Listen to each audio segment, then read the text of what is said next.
Let's do this right!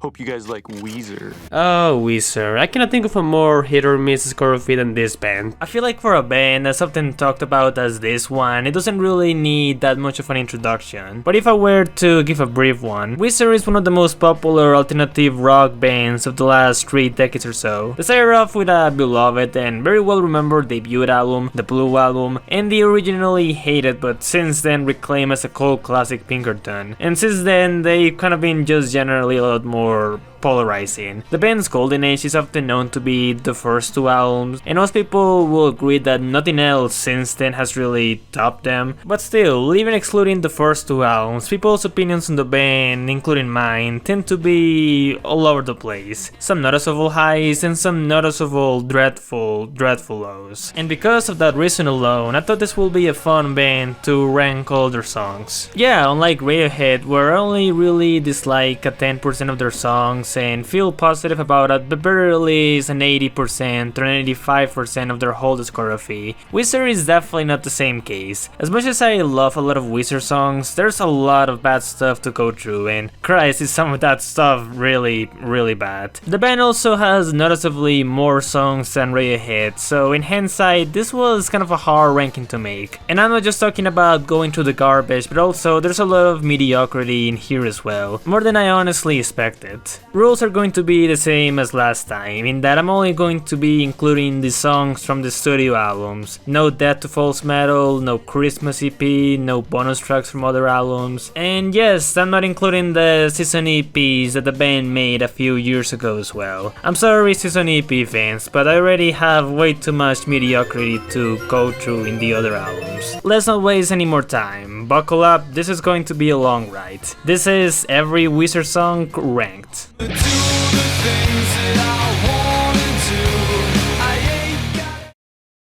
Well, considering that Weezer have a lot of bad songs, this raises the question, what's the worst Weezer song? A lot of people have their own answers for that, but my pick for the worst song is probably not the one that you're thinking about.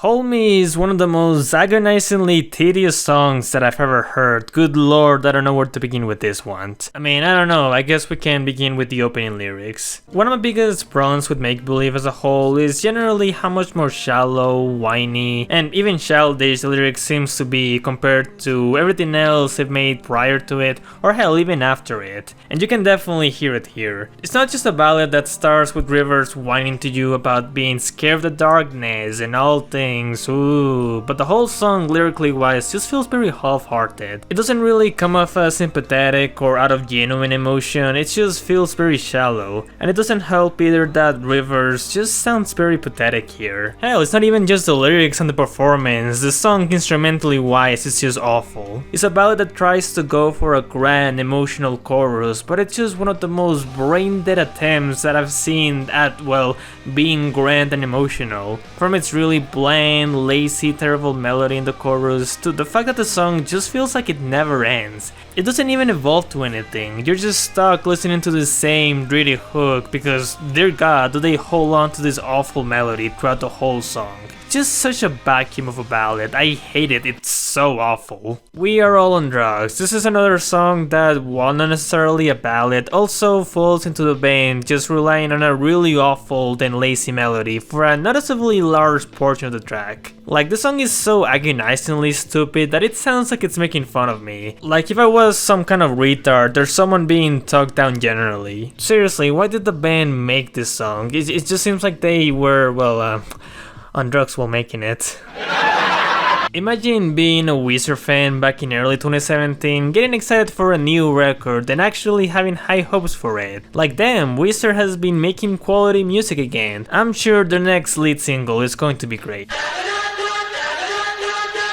Oh, well, this is just shit. Talk about a song that has practically nothing good about it. And I'm not just talking about how the song starts with some obnoxious nanas, but Rivers sounds awful in this song. Hell, the electropop production sounds awful in general. And the chorus? Well, it sounds legitimately broken. It's incredible how this song just misses the mark on every front. It's pretty fucking terrible.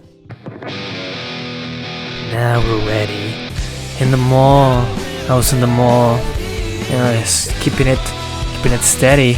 In the mall, I was in the mall, in the mall, in the mall, in the mall. Bells are ringing. In the mall.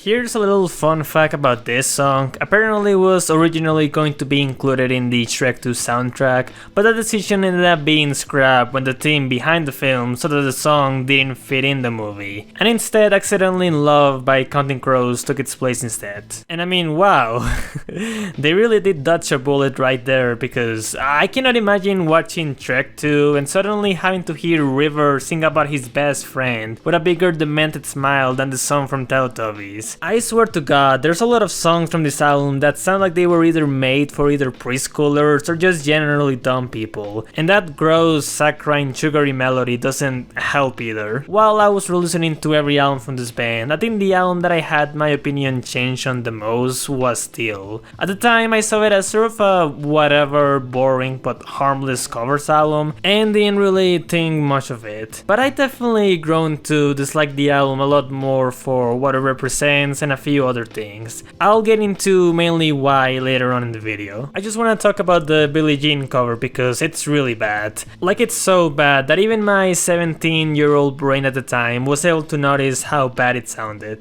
Nearly every cover from Teal generally sounds like the band trying to mimic the original song in their sound palette and not really doing it in their own way, so basically subtract it. But even past that, Billie Jean and generally Michael Jackson does not fit the style of the band at all, especially when it comes to Rivers' vocals. Like, dude, stop, you're not Michael Jackson, you're fucking Rivers Cuomo, you shouldn't be singing something like this. Well, unless you can actually manage to impress me, but I don't know, man, this ain't it, this is really not working. Also, it should be worth noting that the synths on this song sound pretty rough as well, like they definitely sound a lot cheaper than in the original. This song is so boring and lifeless that I will probably rather stare at paint dry. And this is only a 3.5-minute song. And that's not even getting into why the song was made, which is a pretty embarrassing story that I don't even think I should bother telling it here, just search it up, I guess. I think you can probably tell by now that I really don't like this album. Beverly Hills, it's a classic. It's the Citizen Kane of terrible Weezer songs. I mean, it's annoying, it's a stilted hook melody, it's catchy for all the wrong reasons, it has really bad and lazy lyrics, which is, you know, normal for make-believe standards if we're being honest, and even the guitar solo sucks. This is what it is, a classic example of a half-hearted, insipid, and cynical attempt at a commercial song. And if you've seen any discussion about this band, you probably already know that. It's very bad. And here's another classic, Can't Stop Partying. I actually originally had this higher on my list because of the ironic enjoyment that I sometimes tend to get from it, especially from the laughably bad, out of place Lil Wayne verse. Okay, bitches, Weezer and it's Weezy. But then I discovered the acoustic version of it that was actually released a year prior to it, and it makes this song all the more offensive to me. Instead of feeling like a defeated song about River singing about his unhealthy and desperate needs to party every day in the original acoustic version, it instead sounds like a low energy party anthem with obnoxious lyrics that sees Rivers at his most funny and cocky. Like, this song is one of the prime examples of Rivers trying to desperately reach a mainstream audience. But unlike Beverly Hills that actually managed to become a hit, Can't Stop Partying was just too much of an obvious artificial attempt. I know that it wasn't released as a single, so either way it wouldn't really have reached Beverly Hills levels, but still, I mean, I don't think I can really name a lot of people who actually like this song, at the very least in the unironic sense. I really don't get this song. I mean, it's not as cynical or corporate or even as lazy as every other song that I've talked about at this point, or even a few others coming up, but it just doesn't work. Like, combining their sound with this Hindi style sound and Hindi vocals already sounds like something hard to pull off, and they just don't pull it off. It sounds pretty terrible, honestly. honestly. This is another song that is really out of Rivers' wheelhouse, not just when it comes to the creepy yet simultaneously pandering lyrics that is up to par with Gratitude, but it also has this terrible riff groove to it that just sounds like the band was trying to make a song for an Apple commercial, and those background woes don't really help at all. Dude, they completely butchered the chorus for this one. I mean, this is kind of the opposite to Billie Jean. This cover does actually seem like a song that actually wouldn't really go so bad with the Weezer sound, but it just sounds like the band completely removed the emotion out of it. Instead of sounding like this cheerful, magical love song in the original, it's instead this awkwardly produced rock song that just sounds like shit. Like, why are the drums mixed like this? Also, really boring song with a really lazy chorus. I don't know what else I can add for this. I find most of Horley to be generally mediocre more than anything else, but this song it's really bad.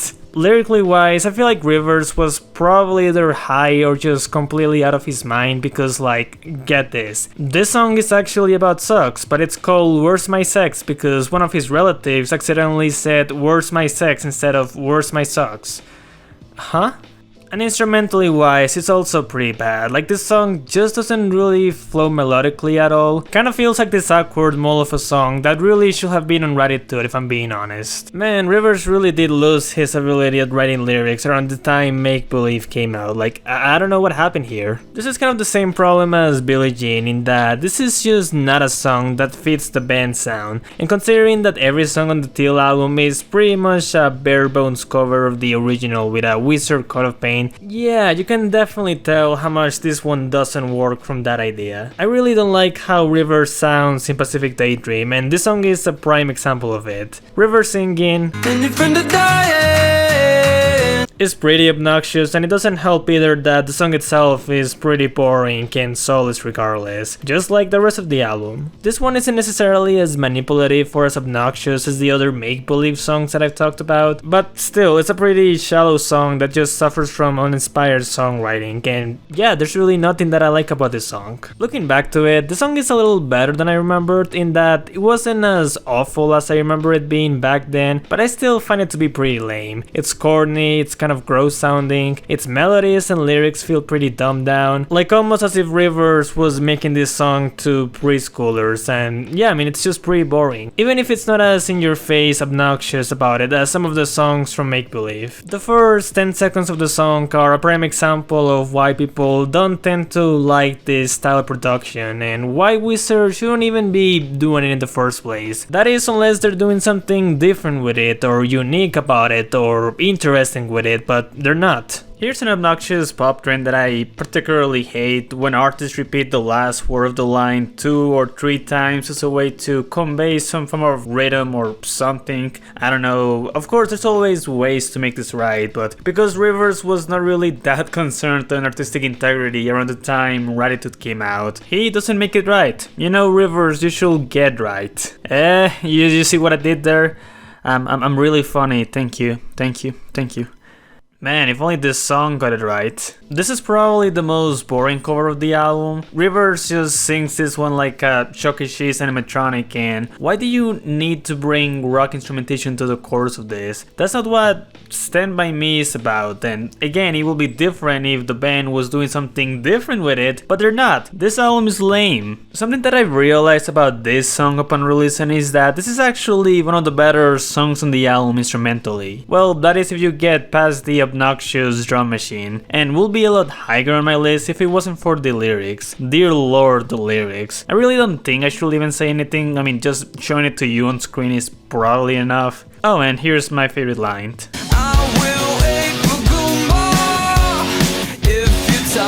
God damn you smart girls. I don't like this song. I will indeed get enough of this smart girls Rivers. I'm sorry. And I'm also sorry for this terrible joke. I don't know, I don't really have anything to say about this song, to be honest. This album is so boring that it's honestly a challenge to even find a way to talk about a large portion of these songs. And I really don't know what to say about this one. I mean, it's boring, it's soulless, it's bad, it's a Pacific Daydream song. This song doesn't necessarily have anything downright god-awful about it, but it still ends up landing low on my list because it just kind of hits one of the lowest averages. Yeah, there's really nothing about this song that actually works, including the fact that River sounds like he forgot to sing here. Another insipid and soulless make-believe song with nothing particularly special about it. The fact that this is one of the better songs on the album is really not a good sign. What was Rivers even thinking when he wrote the lyric, "I'll be missing you like oxygen"? Like, it doesn't really make any sense. Well, if there's one thing that I didn't expect from Weezer is for them to essentially make another I'm Your Daddy. Yeah, this song is essentially I'm Your Daddy Part 2, at the very least when it comes to the lyrics. I mean, I guess Happy Hour is one of the more bouncier and more memorable songs on the album, but it's also still not a good melody, or a melody that I at the very least want to sing along to, or I don't know, it's not a good song. Weezer making a cover of a metal song sounds like a really bad idea, and even though they do somehow manage to not fuck it up that badly, this is still a pretty bad cover regardless. You know, for an album that becomes extremely forgettable by the second half, you'd think that a song like this, that goes for an experimental percussion and production, will actually manage to stand out. But no, it just completely falls flat on its face. Another particularly boring song, but it does at the very least have a slightly catchy chorus, so yeah, I guess one of the better songs on Pacific Daydream. I don't know, I feel like I'm wasting my time ranking the songs from this album. If Weezer's entire discography was like Pacific Daydream, I wouldn't even waste my time making this video. One of the better songs from Raditude, but that's really more so because it's one of the more competent ones on an instrumental level. This is nothing special otherwise. This song kind of sucks. It has somewhat of a promising chorus, but it's brought down entirely by its clearly rushed production, and everything else is just forgettable. Weezer was getting compared to the Beach Boys a lot throughout the White Album, that even Weezer themselves decided to acknowledge it in their music. Too bad the song sucks though. If there's a Weezer song that could represent how boring Weezer can get throughout the latter half of the discography, it will have to be this one. And now it's time for our first song from the Red Album. This is actually an album that I generally like overall. I will even say that it's my favorite Weezer album from the 2000s, but it is definitely still far from perfect. With most of my problems coming from the second half of the album. Well, actually mainly the 3 songs that are sang by the band members. It's a cute concept that can be executed in a fun manner, but unfortunately none of those 3 songs, well, work. This one in particular just has a bad chorus, and Brian Bell, my dude, I'm sorry, you cannot sing. Another one of the songs from the Red Album that is sang by the band members. I appreciate the fact that at the very least this one has much better vocals, and I do kind of like what it's trying to go for with the rock instrumentation and everything, but it just sounds so lumpy, like it just has a really bad melody. This one is, I guess, not terrible in a vacuum, but it just kind of boils down to my main problem with the Teal album, in that, why listen to this cover when you can just listen to the original? Yeah, Weezer is not really doing anything particularly unique or different here, and everything that I've just said can also apply to this song. Kind of your standard forgettable Hurley song, but I do find it funny that I tend to confuse the title of this song with Go Away from Everything Will Be Alright in the End. I really hope that I'm not the only one. This song gets a little higher than a lot of the other songs that I've talked about, just simply on the fact that I just enjoy seeing River say, "Your band sounds like shit." I don't know, that's kind of funny. Okay, the next 5 songs on this ranking, I'm going to group them together because they're honestly kind of the same song. Like, I have pretty much the same thoughts for all of these, and they all come from the Green Album. These are songs that are probably inoffensive and fine if you listen to them as background music, but actually listening to them is just a completely wordless experience just because of how mediocre and vanilla they are. These are 113 Glorious Day, 112 Simple Pages, 111 Old Girlfriend, 110 Smile, and 109 Knockdown Dragout. When I think of the definition of album filler, all of these songs just come to mind. This is not a good day for Green fans. It's so funny that for an album that's called, you know, the Black Album, you have a surprising amount of these very sugary and saccharine songs. In fact, way too sugary. Did they just call this the Black Album just because? This song kind of pisses me off in a way, like it actually starts in a relatively pleasant way, but then the song just kind of goes to shit once the chorus hits. The beginning of this song feels like a watered down version of an Animal Collective song. This song feels like a leftover from Pacific Daydream, although to be fair, if it was on Pacific Daydream, it will be one of the better songs, but still. And speaking of Pacific Daydream, we finally arrived to the best song from the album, Mexican Fender. Yeah, I mean, it's not a good sign when the best song from your album has Rivers doing the she loves me, she loves me, she loves me not on the chorus. I mean, I don't know, this is the most memorable song on the album, I guess. It's still bad.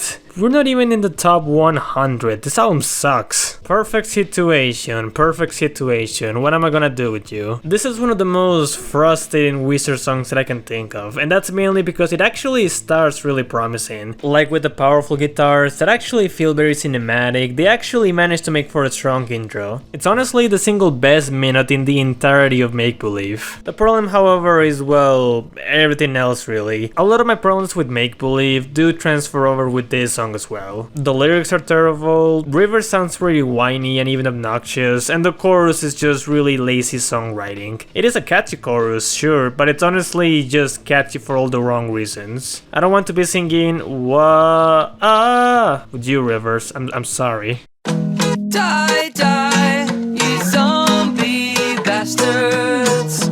This is another forgettable Weezer song, but it does gain some points for at the very least having solid production behind it. Like, this doesn't sound like a lot of the other songs from, you know, Black or Pacific Daydream. Cracking to the top 100, we have the Mr. Blue Sky cover, which is not very good. It has the same problem that I have with something like the Africa or Everybody Wants to Rule cover, where it's basically pointless to listen to it if you can just, you know, listen to the original. But this one at the very least fits a little bit more into Weezer sound. This song is actually a lot better than I remembered. I thought this was one of the worst songs from the album, which is, you know, a very low bar. But I don't know, I actually found this to be one of the better songs from Make Believe instead. I mean, don't get me wrong, this song is still bad, dull, and emotionally inept, but I feel like most songs from the album those aspects a lot worse than this one. Besides, I will admit, this one has kind of a cool riff. Honestly, this song will probably be fine if it had an actual chorus. Out of the 3 songs from Red that have other band members singing, I think this is definitely the best one, but yeah, this one's still kind of bad. And my main problem actually comes from the lyrics instead. I actually tend to like how dumb a lot of the lyrics are from the Red album, but I feel like this song particularly kind of flew too close to the sun when it comes to its lyrical department. Also, instrumentally wise, it's still nothing really worth writing home about. Photograph has a lot of that sheer mediocrity of the latter half of Green, but it's at the very least kind of catchy. Like, I can actually find myself humming to it, but this song is still very lazy and it feels like it's really only doing the bare minimum. This is another song from Gratitude that kind of upsets me, and that's mainly because the acoustic version on River's second solo album is also just so much better. I mean, not nearly as insulting as Can't Stop Partying. Like, at the very least, this one does bother on keeping the melancholic tone and doesn't transform the song into a soulless and embarrassing party anthem. But still, the haunting lo-fi instrumentation from River's solo album is still so much better than the bland synths that are present here. The song is actually occasionally fine at some points, but man, that chorus just sucks. It sounds like it's trying so desperately to sound catchy, but it just ends up being annoying. Also, funnily enough, the same guy who directed the music video for this song is also the same guy who made Sanjay and Craig, which is not very good. I mean, really, my same thoughts as the Africa and the Everybody Wants to Rule the World and the Mr. Blue Sky cover. Like, why would you listen to this when you can just listen to the original? This is just Weezer doing karaoke at this point. I mean, this cover is so goddamn lucky that I love the original so much, which is why it's higher. You know, it is kind of a pity that the best song from Make Believe is still a song that I don't really like that much. Yeah, despite the fact that this is probably the only song from the album that actually has an interesting sound, with the way that the song uses synths throughout the track, it's still, well, a Make Believe song. River sounds annoying and obnoxious, the lyrics are artificial and dumb, and even though I do kind of like the synths, they do unfortunately unfortunately you still end up making for a, well, sickly sugary chorus. And for the best song on the Teal album, No Scrubs is actually not that terrible. Well, at the very least the closest song on the album to feel like an actual cover. I don't know, I just think it's kind of impressive that they actually managed to make the song fit in within their sound, considering that the original doesn't even sound like any genre that Weezer has previously tackled. And it is kind of fun to see Rivers sing the song surprisingly, but that's as far as compliments that I can give. There's still not much of a reason to listen to this when you can, you know, just listen to the original. Like every other song from this covers album that was released as a studio album, that is actually part of their main discography. As far as melancholic album closers go, this is a little better than the one on Gratitude, but it's still not a particularly very memorable one. It's sweet enough, I guess. Love Explosion is fine. It feels like a very standard Weezer song to me, with nothing really much special about it, but I also really like the sound of Maladroit, so for that alone it does elevate the song a little bit. My thoughts on Love Explosion are pretty much the same for this song. Honestly, I admire the song in concept and it works fine enough for what it is, but this could have been a lot better if the band actually went all out for it. What kind of lyric is Who Put On Your Heart anyways? This one just kind of gets too carried by the riff and, well, the sound of it as well. Yeah, honestly, I feel like band Weezer at this point is just the Maladroit of modern Weezer, and I'm 100% certain that I'm not the only one who's made that comparison. This song kind of sounds like something you'll see in Green Day's Nimrod. Am I the only one who thinks this? Well, more like a Nimrod B-side, because I do like every song on Nimrod more than this song, but it's not necessarily bad.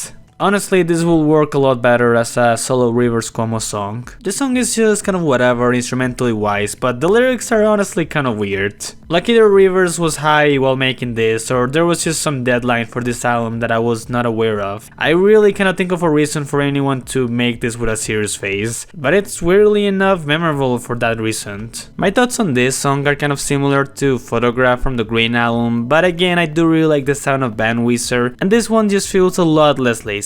It's a cute enough interlude for the album, but I also cannot really imagine someone listening to this on their own, honestly. Hashpipe. I don't think there's a single Weezer song that I have more mixed opinions on than this one, which is funny because we're literally right in the middle of the ranking. Yeah, I don't know, on one hand, this is one of the very few songs on Green that I think it's actually memorable. I do sometimes find myself humming to that chugging riff, and unlike Photograph, this song does legitimately feel like a complete song. Like, I don't think this song is boring at all, nor does it feel even that lazy. In fact, I actually think it's fun to listen to all around. Yeah, that's right, I like this song, but I also hate it. There are days that I do legitimately enjoy listening to it, but other days the song just feels very rock by the numbers. Like, you can pretty much tell that this song instrumentally was built specifically for radio. The song can even come off as obnoxious sometimes. Also, it's kind of the same thing as Crab, where the lyrics are really weird, but hey, at the very least I can get confirmation that Rivers was indeed high while making it. Beginning of the End is an interesting one to think about because in a way it has both some of the best aspects of band Weezer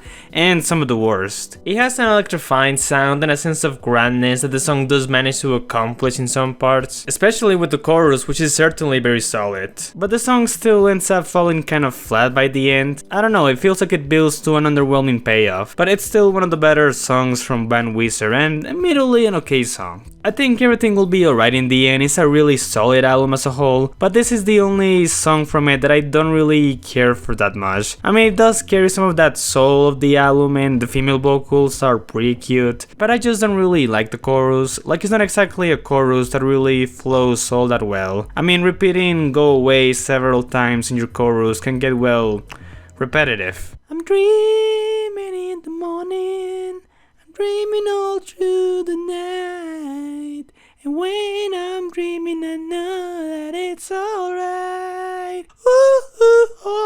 Dead Roses is a decent enough song. It's one of my least favorite songs from OK Human, but still, the strings and the instrumentation just generally provide for a generally compelling atmosphere. Same thing goes for this song, although I do like the hook for this one a little bit more.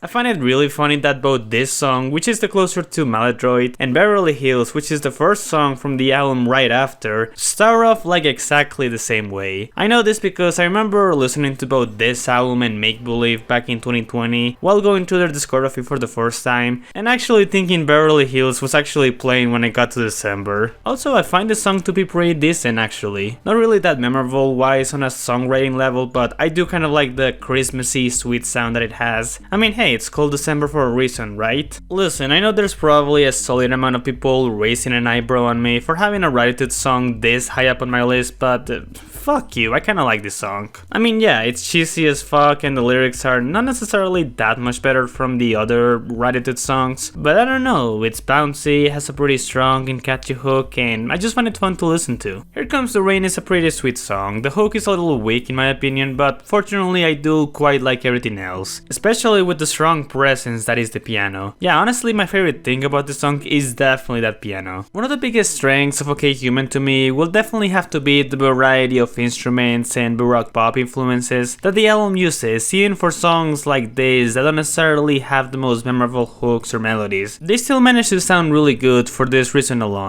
And yeah, my same thoughts goes for this one as well. It's a pretty damn good sign when my least favorite song on the White Album is still pretty solid. Honestly, one of the few songs on Hurley that I actually do quite like. Not only because it has one of the most exciting vocals from Rivers on the album, but I just really like that pitch guitar melody. It goes well with the rest for sure. I guess out of all of the songs from Weezer's first two albums, this has always been in a way my least favorite of that bunch. Don't get me wrong, I still think it's a good song and does have a lot of things that I like about Pinkerton, like the personal and confessional lyrics and the raw, kind of noisy alternative rock instrumentation, but the hook just never really clicked with me that much. I mean, the hook is fine for what it is, and a hook like this does work better with the raw vocal sensibilities of Pinkerton than, well, really any other album, but still though. I have sort of a similar problem with this song that I do with Go Away, in that I find the chorus to be kind of underwhelming, which does kind of end up putting this one below a lot of other songs, but to its credit I do quite like everything else. It's not just one of many songs from the album that has this sound of hopefulness to it, but it's also pretty melancholic, and I do quite admire the references that it makes to the American Revolutionary War. Even though I will admit I don't really have a lot of knowledge to it. I'm just gonna say, I think this song is honestly kind of overhated. A lot of people tend to see this track as the black sheep of the White Album, and like, yeah, I guess I can understand finding the song to be significantly more obnoxious than the rest of the album, but honestly the kind of quote-unquote obnoxious approach that the song is going for actually ends up working for me for the most part. Like, this song doesn't feel cynical or even that dumb to me. I just think it's fun, and I think it does manage to fit in with the rest of the songs from White. They finally used the words right in a song. I generally like the song and all, but what really sticks about it for me is the outro to it and how it transitions into the last three songs on the album. I mean, it's just pretty demophoric, and it definitely puts the song at the very least a little higher. The high pitch that Rivers does in the chorus of this song probably shouldn't work on paper. I mean, it probably sounds like something that Rivers will do badly on an album like Pacific Daydream. But I don't know, it definitely works here, and I don't know why. I mean, I guess this was the White Album era, so Rivers still knew what he was doing, basically. Okay, so this song lyrically is a mirror to the band itself and how they were slowly losing relevance by that point. And that's pretty cool and all. I definitely admired the self-awareness that the band had by the time this album came out. But what do you mean 15 years of ruling the planet? Like, didn't you guys release Gratitude in 2009? That's 15 years of you guys being known and popular to the public. And Gratitude did very poorly critically and commercially. Hell, you guys made Make Believe in 2005, which was also received poorly, at the very least critically. Yeah, I don't know, who cares, the song is pretty good. I feel like one of the things that I miss from Maladroit that we never really have seen on the following Weezer albums is the kind of gritty tone of voice that Rivers will sometimes try to do in some of these tracks, most noticeably this song. This is definitely the cheesiest song on the Blue Album, but I mean, come on, it's still the Blue Album. And by that I mean it's still a really fun song with a melodically little charming hook that I honestly can find myself singing from time to time. Like, this song is very sugary, but kind of in the nice way, you know. I don't know how to feel about the middle of the song though. This is another song from Pinkerton that, while doesn't necessarily have my favorite hook out of this band, although still a fairly solid hook to be fair, it's everything surrounding it that definitely makes it very good. I mean, what other album, let alone Weezer album, has Rivers starts singing about his girlfriend scaring him with all of the drugs she does, and her having a tattoo and 2 pet snakes. Yeah, Pinkerton is one of those albums where it being less subtle and more straightforward to you on the lyrics actually ends up being, well, actually beneficial to the album because of the raw personal effect that it gives off. Probably the only Weezer song that I will describe as both a very summery song and a very wintry song at the same time. I honestly have no idea what people think about this song, but this was a genuine surprise while revisiting Black. It's honestly a pretty damn good song. It has a pretty interesting groove that we haven't really even seen from Weezer before. It has a pretty catchy and fun chorus, and that little guitar melody is a pretty quite fuck, I cannot speak today. It's a nice touch. Definitely one of the better songs from the Black album. Really, my only problem with it is a few of the lyrics. The piano is so integral to why the instrumentation of this album sounds really good that even the band themselves made a whole song about it. Like, yes, the song is literally about getting absorbed while playing the piano. This album is so weird, man. Like, half of it, or even more than half of it, is not really that far away from the boring mediocrity of Pacific Daydream. Yet it has some songs that are not just okay, but generally quite good, like this one. And this is not even the best song on the Black album. One thing that I really appreciate about this album is that for the first time in like a decade or so, Rivers actually manages to come off as sentimental and even fragile, like in the same way as he was in the first 2 Weezer albums, and this song is proof of that. Do you wanna get high? Don't need no dinner tonight. I took a road trip to Mexico and scored 100 counts. Do you like my my towel-y impressions?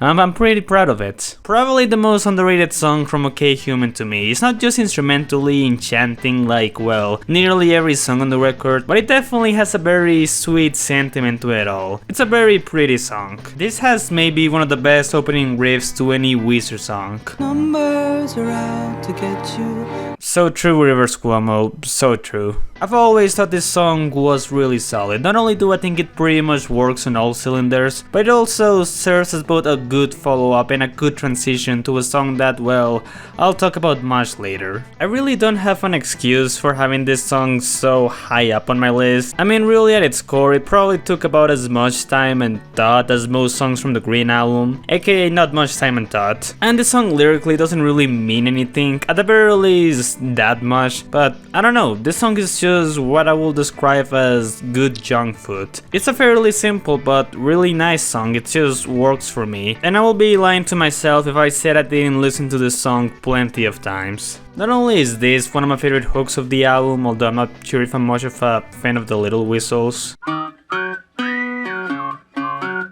but lyrically, I think this is one of Weezer's most creative. I don't know, I just like the concept of Rivers saying that his crush is so unique and hard to describe that even Da Vinci couldn't paint her. Even Stephen Hawking couldn't explain her. Even Rosita Stone couldn't translate her. And before you go tell me that this song never uses any female pronouns, look at the amount of songs where Weezer has talked about girls. Like, I don't think Rivers talking about gay sex in Hashpipe makes Rivers gay, you know. Wait, what am I talking about? People always say that this song is one of the best songs from White, and yeah, I can definitely see that. It's not just a really good chorus, but considering that the whole song does legitimately feel like one big chorus, in a good way that is, it definitely works on its favor. Also, I really like the pummeling lyrics to this song as well, although I gotta ask, what did Rivers mean by this verse? I find it funny that on the song where Rivers is talking about his history of his musical interest, he mentions Rick Astley around the same time the Rickroll meme started to become really popular, aka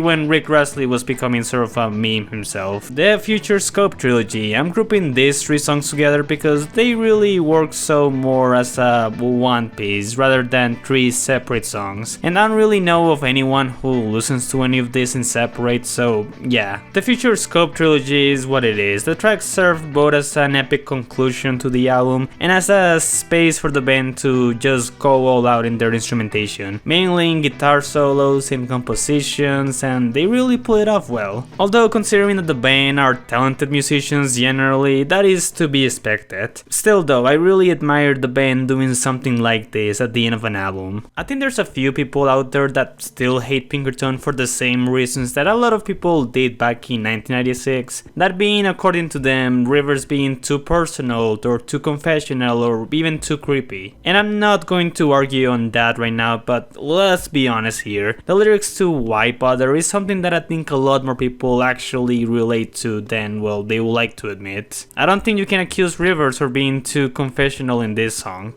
In the Garage is such a charming little song. It embodies everything very crucial about Weezer, at the very least 90s Weezer, and that is on how unapologetically nerdy it is. Not just a song about being yourself, but the importance of having and enjoying your own little space. It's a very humble song with a pretty cute execution. Considering that now we're in the year for Lord 2024, Rivers' apology in this song probably hasn't aged the best. I mean, Rivers, stuff like Pacific Daydream and the fucking Teal album is not exactly you doing that much better, buddy. But whatever, I've always really liked this song. I've heard people at the time were saying that this song was too apologetic and too on the nose, but one, a Weezer song being too on the nose is kind of on brand for them, and two, I don't actually mind songs that are generally very apologetic about the band or artist's previous dark ages. As long as the apology feels earnest or at the very least well done, then I mean, I don't have a problem with it. And I think this song accomplishes that quite well. And even outside of that, the song rocks. It's just a catchy, infectious little tune.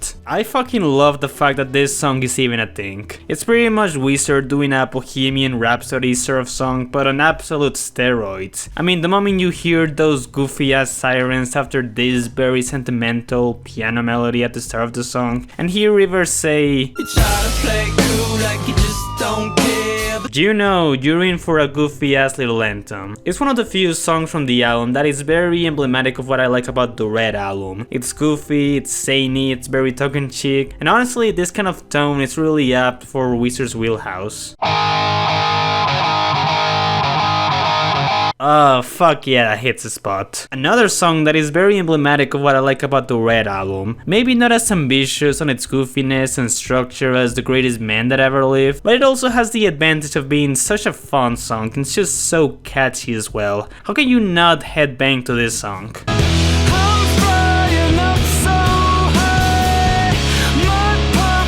Without a doubt, my favorite song on Black. I was originally going to put this like in number 70 or 69 or something and call it just a relatively decent song, but man, this song really has grown on me as of late. It's one of the most uplifting and cheerful songs they've made in the past decade or so, but it's also about us hunting and chilling as well. Like, this feels like something that you will see out of a Beach Boys or even Beatles song, but it also has like this dark tone underneath it. It's a great song. Definitely one of Weezer's stronger openers. This was the first song from the, well, relatively short-lived Renaissance period for the band, and it really does sound like it. From its instantly catchy chorus, the loud and grand opening drums, one of my favorite guitar solos in the discography, and a bunch of other little things, I always get excited whenever I listen to this album and I hear the song at the start. It's been a while since I've talked about a song from band Weezer, but you know what? For as mediocre or even weak as a lot of the album tends to be, it does have two songs that I do honestly love, and Hero is one of them. Rivers, since the Green album, has gotten a lot more invested when it comes to writing pop hooks, pop production, and yeah, generally mainstream sounding songs. And while for a lot of times it does end up weakening a lot of their albums,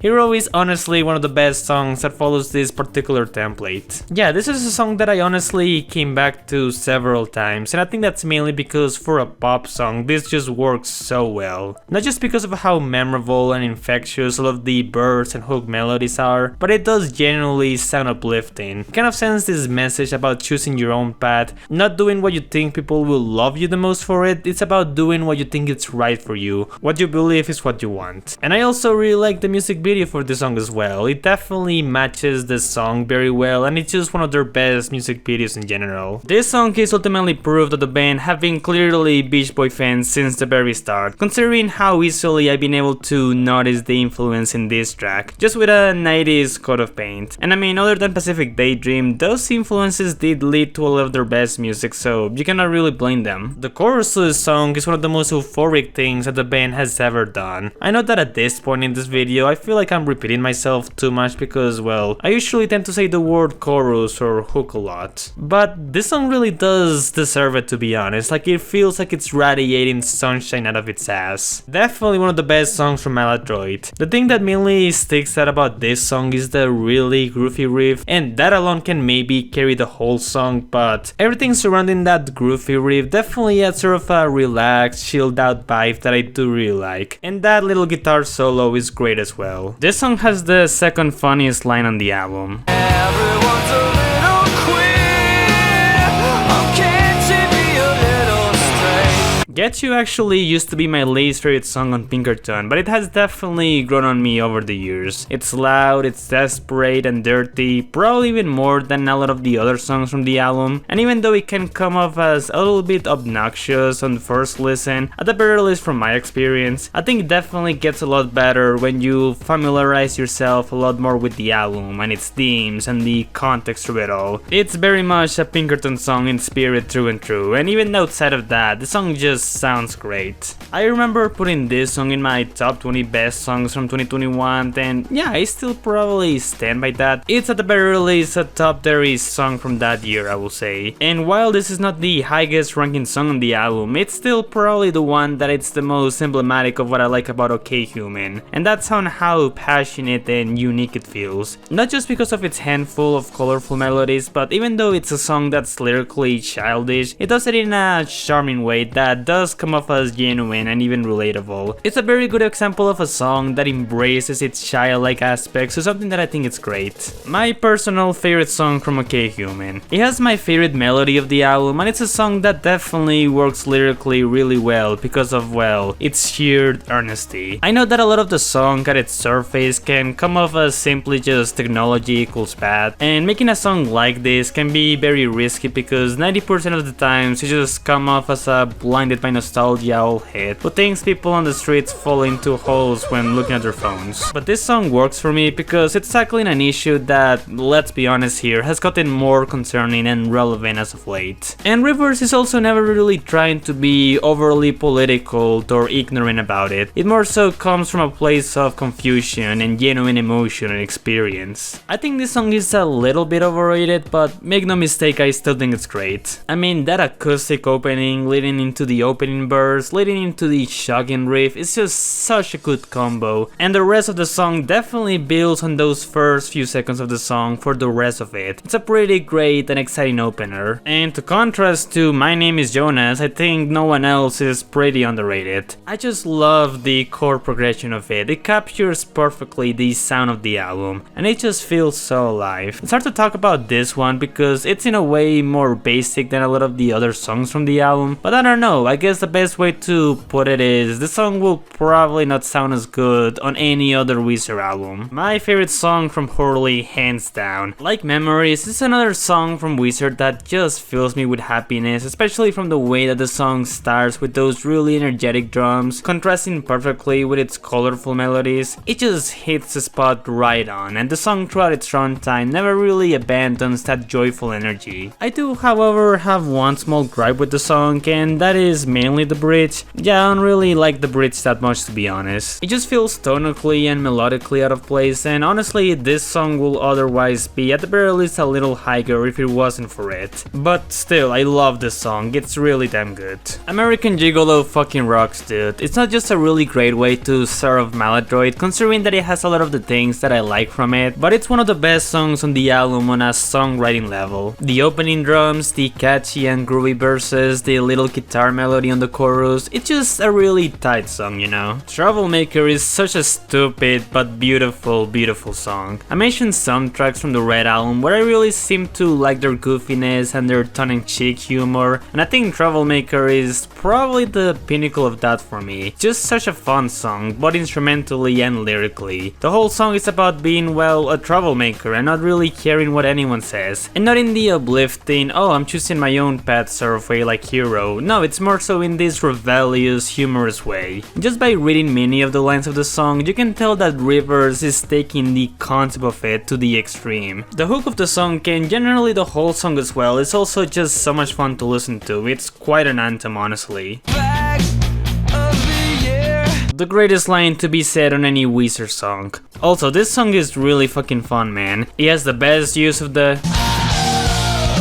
and it feels like the most rich when it comes to embracing that rock sound from Maladroit particularly. Like, this song just sounds great. Endless Bomber has always stuck with me ever since I've heard the White Album. To have a wholesome or beach-like center album and have this constantly energetic and bright sound to it all, only to end the album in a generally more sour than melancholic note, in the sense that the summer is getting stale and you're feeling tired of it. I don't know, it's a pretty logical way to end an album like this. It's melancholic, it's more toned down, but it's also peaceful and very pretty. And I also like how the album ends on the same sound effects as how it started. It's just a pretty nice touch. The song just works perfectly for what it is, and it's definitely one of my favorites from White. Butterfly is probably the most fitting way to finish an album like this. After so many songs on Pinkerton where we get to see an insight into River's more raw, emotional and personal side, Butterfly is a song that displays the most amount of regret out of any of these songs. Themes about being driven by loss and taking the advantage of the loss of woman to the point where it becomes the only thing that you focus on, and thus leading into you cheating on the girl and permanently fucking up the relationship. If a lot of the songs from Pinkerton were about the filthier and more fragile thoughts, Butterfly is about, well, the consequences of those set thoughts and what happens when you put them into action. And the fact that the whole song is only accompanied by this slow acoustic guitar melody and some really light, barely present drums, it definitely highlights that sentiment really strongly. Butterfly is not necessarily a song that works on its own as much as it does within the context of the album, but for what it is, it does make for a really compelling and honestly really sad closer. I have sort of a strange nostalgia with this one. Believe it or not, I actually didn't listen to or even have heard the Weezer till around 2019, and even though I've heard some bits of discussion here and there about what people think about their discography, the first Weezer song that I've heard in full was actually this one. It was back then when the Hell Omega tour was first announced, and all the 3 bands that were part of this tour all released one single for it on the same day. 2 of those 3 singles were, well, not very good, but almost everyone seemed to be in the agreement that The End of the Game was by far the best out of those 3 singles. And even though I definitely agree with that, I still feel like it's a very underrated song in their discography. This song has always just felt so massive to me. Part of the reason why I like it so much is because I do generally really like the sound of band Weezer, and this song in particular does embrace that sound a lot, especially with that electrifying opening. But it's a great song on all fronts just generally, considering that the song is going for the Van Halen sound, a band that tends to be known for a lot of its stadium anthems. This song does legitimately feel like a good homage to that sound. I mean, the hook of the song just feels like an anthem. It's catchy, it's powerful, it just hits the spot. I might be a little biased for this one because it is the first Weezer song that I've ever heard, but I just love the song. Definitely my favorite song from Everything Will Be Alright in the End. I mean, it just has it all. A great harmonica opening, a catchy chorus that flows really well with the rest, a lot of great acoustic and distorted riffs here and there, and the breakdown is fucking awesome. How can you not sing to the breakdown? 5, 10, 15, 20, 25, 30, 35, 40.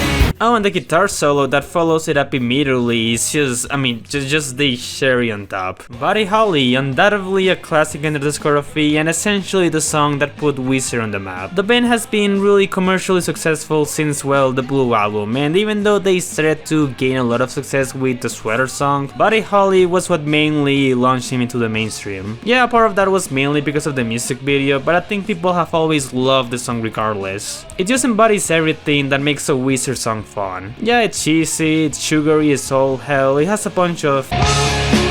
It opens with the line, What's with these homies dissing my girl? but honestly, that's part of the reason why people, including I, love this song. Weezer throughout the Blue Album were generally responsible for popularizing their brand of nerdish power pop that became very influential, and Buddy Holly is, well, essentially just that. It's fun, it's charming, it's charismatic, it's like I said before, a classic. Out of all of the songs from the Blue Album, hell, out of every song this band has ever made, period, I don't think there's a song that has grown on me over the years as much as Only in Dreams. Like, I remember finding this one of the weaker songs from the Blue album back in the day, and I think that was mainly because the song itself was always a bit of an outlier in the album. Like, most of the album is cheerful, energetic, and even anthemic in some ways, so having this slow, very melancholic closer that stays kind of quiet for most of its runtime felt kind of out of place to me at the time. But now I love the song for mostly the same reasons really, not only because it works perfectly as a closer, feeling like simultaneously both the most quiet but also the most climatic point of the album, especially with that haunting riff, but it's one hell of an emotional roller coaster as well. Throughout this ranking, I've been kind of shitting on Green a lot. I dumped the entire second half of the album early on in my ranking, like I had all of these songs next to each other, and even the other songs that I've talked about in this album, I mentioned several things that I didn't like about them. Well, maybe not Don't Let Go, but even that one I felt like didn't really had that much artistic merit, despite how much I tend to like it for whatever reasons. But Island in the Sun, you know what, I gotta give it to Green on this one. It's one of the most popular songs that the band has ever made, maybe even arguably their most popular, and I can definitely see why. I think one of the band's biggest strengths has always been their simplicity, and Island in the Sun is probably the strongest example of this. Its sugary and sweet sound, River's gentle and warm vocals, a lovely riff. It's not just a song that embodies the warmth of summer, but just generally the warmth of happiness. It's a very simple song, but it just works so well. If only the rest of Green was this good. The World Has Turned and Left Me Here has always been kind of an interesting case for me. I mean, at its core it seems like your standard Blue Album song, aka quite great but not really in the same levels as Buddy Holly or My Name is Jonas, and yet this is a song that I usually tend to come back to. It's just one of those songs that gets everything right in a way. Maybe it doesn't have the anthemic chops of Buddy Holly or sticks out as this roaring opener like My Name is Jonas does, but it just feels like such an effortlessly amazing song. Like that guitar solo at the end of the song mixed with the acoustic riff, it's hard to put it into words, but it just hits the spot, like in ways that no other band has done it before. This song is just magically great, it just writes itself. Pork and Beans is such a good song. I always thought that this was one of the band's best songs, especially for a post-Pinkerton track, and honestly I'm surprised that not really many people see it in the same way. I've always liked the Red album, mainly because it has always felt like such a genuine return to the band making music that they actually want to make, instead of chasing trends, but in a goofier, more tongue-in-cheek kind of way. However, I think Pork and Beans goes beyond that. It's Rivers going back to the sound of the Blue album, or at the very least a familiar sound, while telling everyone to fuck off because people were saying that he lost his cool. And even though I do gotta agree with those people to a certain extent, considering the album that the band made prior to it, Pork and Beans just has this sense of confidence that I don't think Rivers ever embraced that much before or even after. And I love it. I love what it represents, I love it as a pop rock song. I mean, every verse and hook from this track is honestly kind of perfect. And it has probably their best music video as well. Like, even if you don't like the song that much, you gotta admit that music video is pretty awesome. People have said that it was essentially a YouTube Rewind before YouTube Rewind was even a thing. And yeah, they're right. In fact, this is a more genuine and passionate compilation of YouTube memes and clips than really any YouTube Rewind that YouTube has made, even the ones that I like. I cannot think of a better way to start the White Album than California Kids. This has always been my favorite Weezer song from the modern era, and really, how can it not be? I know that I might start sounding like a broken record because I've used this claim a lot for a lot of the other songs that I've talked about, but this is everything that I love about the White Album. Bright, sweet, grand, exciting. I mean, this song is just blasting with sunshine out of its ass from start to finish. The opening chugging riffs, the bright vocals, the guitar solo. California Kids is essentially Weezer telling you, hey man, welcome to summer, we're going to have the best fucking times in our life. Like, it's such a perfect opening song for what this album is, for what it does, and it's a prime example of what they're capable of doing even after 20 years. This song oozes as much charm as its equally endearing Muppets music video. I mean, even Rivers looks really happy to be in here. Honestly, that's really all there is needed to be said about it, as I feel like this one speaks for itself, but I do really love this song, and honestly makes for my favorite song from then post Pinkerton. You know, you could call Rivers a pussy all you want, for neutering his songwriting in order to appeal to the masses with stuff like Green, Make Believe, or Gratitude, but to start your lead single from the follow-up to one of the most successful debut albums of recent times with Goddamn, you half Japanese girls.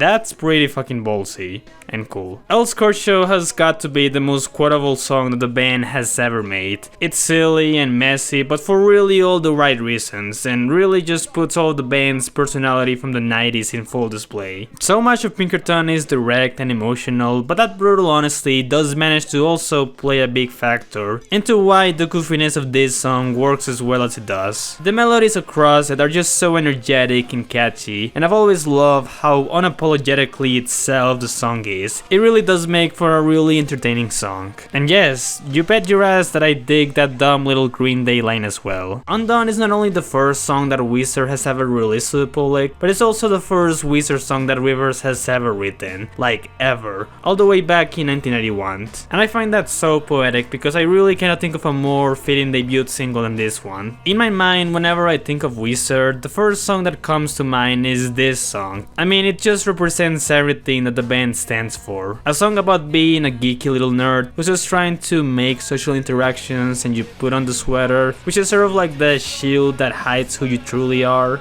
But really, it goes even beyond just the themes. I mean, the band just brings such a cheeky and charismatic approach to all of it. When it comes to lyrics, when it comes to performance, when it comes to the iconic opening slow riff, the little spoken word bits, and of course I cannot forget the outro, which I just find magical. I mean, listen, no offense to the band past the 90s, but I cannot imagine seeing them pull something like this outro ever again in their career. It's just so representative of the era that the song comes from, but in the best way. It's an absolute classic.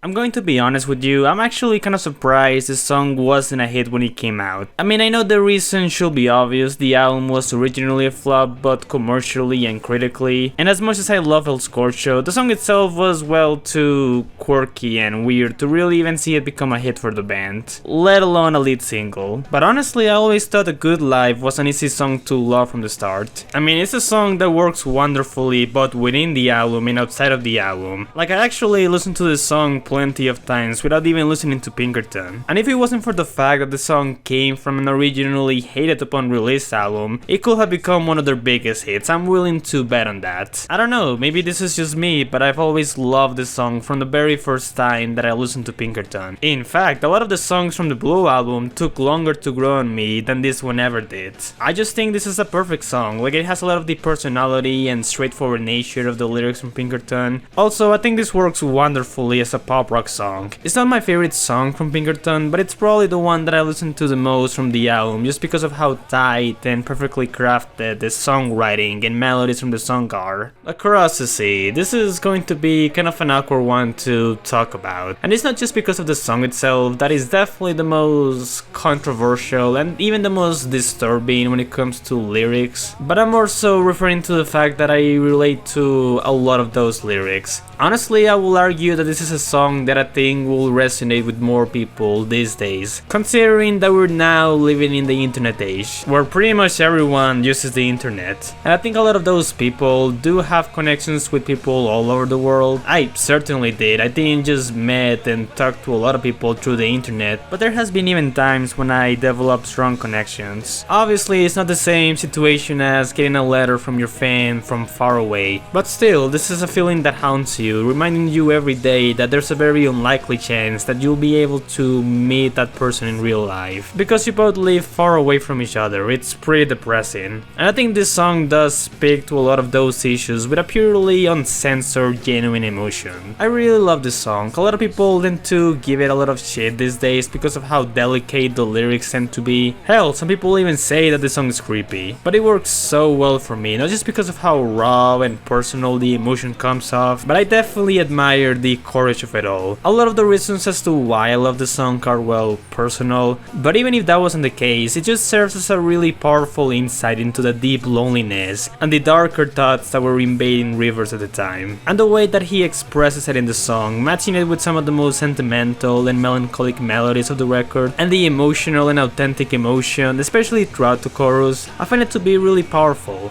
You can definitely feel every glance of desperation when you hear Rivers saying,